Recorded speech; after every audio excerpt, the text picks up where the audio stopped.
नमस्कार, आप सभी का एक बार फिर से स्वागत है हमारे चैनल में। दोस्तों, आज मेरी तरह आपने भी करवा चौथ का व्रत रखा होगा। आइए सुनते हैं करवा चौथ की व्रत कथा। एक बार की बात है, एक साहूकार था, उसके 7 बेटे और एक बेटी थी। सेठानी ने, उसकी बहुओं ने और उसकी बेटी ने करवा चौथ का व्रत रखा।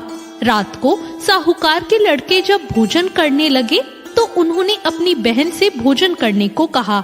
इस पर उनकी बहन ने कहा कि आज उसका व्रत है और वो चांद को अर्घ देकर ही खाना खा सकती है। वो भाई अपनी बहन से बहुत प्यार करते थे और उनसे अपनी बहन को भूखा देखा नहीं गया। उसके भाई नगर के बाहर पहाड़ी पर गए और वहाँ अग्नि जला दी।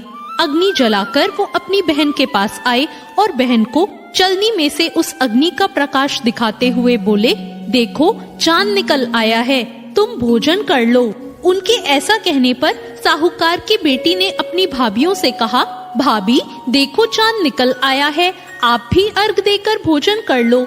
ननद की बात सुनकर उसकी भाभियों ने कहा, बाईसा ये तो आपका चांद है, हमारा चांद आने में तो अभी बहुत समय है। साहूकार की बेटी भूख से व्याकुल थी। वो उसी चांद को अर्घ देकर भोजन करने बैठ गई। जैसे ही उसने पहला घास खाया उसे छींक आ गई।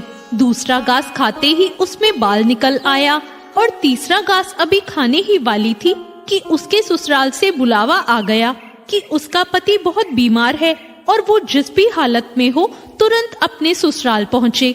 उसे विदा करने के लिए उसकी माँ ने जब बक्से से कपड़े निकाले तो सारे कपड़े काले काले मिले। दूसरी बार कपड़े निकाले तो सारे कपड़े सफेद निकलते जाते। बेटी बोली, माँ तुम ये सब रहने दो, मैं जा रही हूँ। माँ घबराकर बेटी से बोली, बेटी रास्ते में जो भी छोटा बड़ा जो मिले सबके पैर पड़ती जाना। जो भी बूढ़ सुहागन होने का आशीर्वाद दे तो वही अपने पल्ले में गांठ लगा लेना। बेटी ने कहा ठीक है और वो अपने ससुराल के लिए निकल गई।